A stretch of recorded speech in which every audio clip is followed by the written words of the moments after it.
Stephen King, best known for his horror novels, has become a big icon in the horror community. His books have been adapted into some very iconic and popular movies, such as The Shining, Carrie, and most notably It. Hi, Georgie.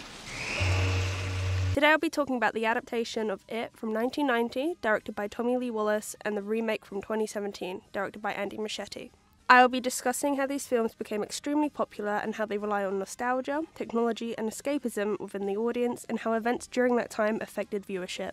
My main audience theories that I will be talking about are uses and gratification theory, star theory, and some context-activated theory. It was Stephen King's 22nd book and 17th novel under his own name.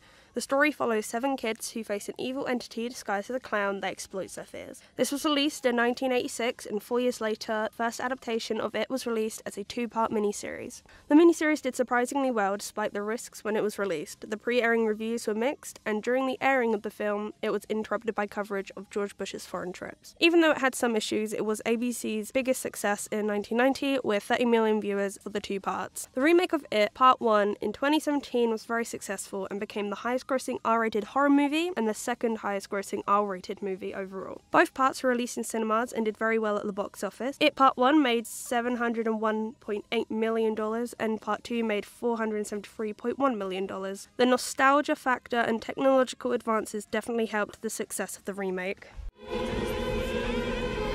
The success of both It films links to the audience theory, use and gratification theory by Katz and Vollmer. They've identified 5 basic uses and gratifications within an audience. I'll be focusing on tension, the need to escape, and affective needs, which is the need for emotion, feelings, and pleasure.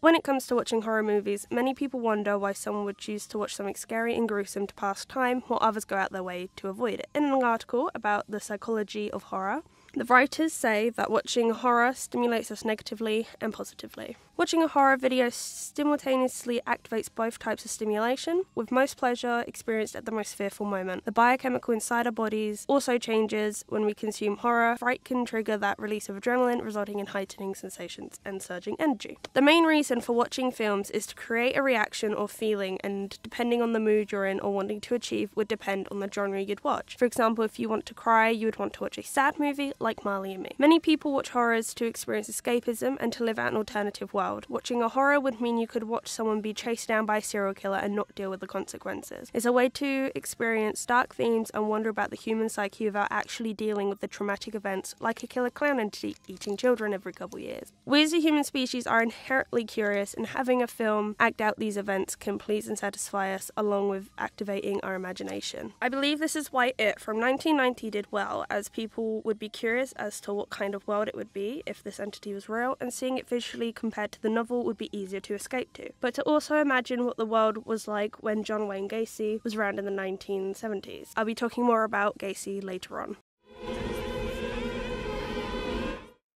Gledhill has defined star theory in 4 ways: capital value, construct, deviant, and cultural value. It from 1990 doesn't have as much star power as the remake. The biggest names would be Stephen King, Tim Curry, and John Ritter.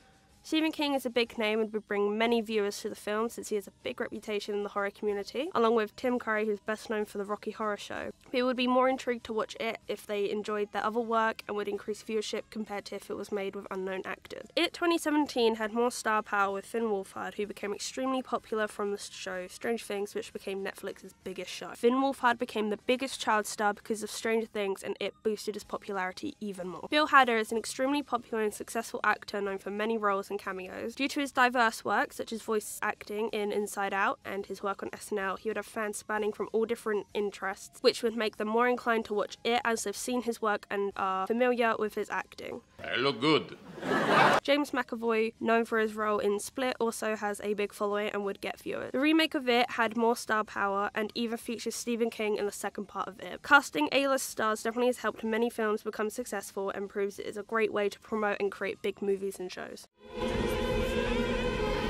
Staker believes that the appeal of a film or text is influenced by what's happening to the real world. During the release of the original It, many things happened. The first Simpsons episode aired, and horror films were becoming more recognised and were rising in popularity. However, action was still the main genre dominating the film industry. The AIDS pandemic was still around, which scared many people and caused a lot of people to be shamed and discriminated against. This would lead to people watching It to escape their fears of AIDS and watch something with no consequences, and to relate to the characters due to the story being about confronting your fears and defeating it.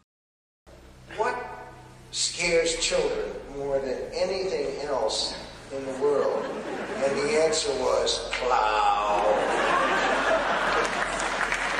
How do you say clown in German? Just like that. Say clown. Maybe the Usher came, yeah. So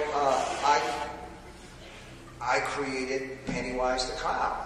The fear of clowns is a relatively new fear and started around the 1960s but became more recognised around the 1980s. John Wayne Gacy was a serial killer in the 70s who would dress as a clown, which gave him the killer clown status. Stephen King's novel came out in 1986, which I believe boosted the fear of clowns, making it way more scary than if John Gacy wasn't a clown or wasn't caught. When the remake was released, there was a lot of tragedies in the world. Ariana Grande's concert was bombed, Westminster's terror attack, and the Las Vegas shooting, to say a few. The world in 2017 was painted with horrors, and people were fearful due to all these attacks. In 2016, a killer clown hoax shocked the world with creepy sightings and people following and scaring strangers dressed as clowns. A lot of people thought this was a way to advertise and boost the upcoming release of It the year after, however the studio denied involvement. Either way, this hoax sparked conversation and the craze of killer clowns was fresh in the air, making people more intrigued into watching the new remake. Whether the studio was a part of it or not, it helped make people think of scary clowns and contributed to the success and viewership of the movie. Technological changes also helped the success of the remake, as streaming services have taken over the way we view media, along with CGI and special effects advancements. People who watched It from 1990 would have a memory linked to the movie, and seeing that the new remake was being released, they may want to relive that and experience the nostalgia in the cinema with these new effects. It would be more realistic to watch and a whole different experience to enjoy.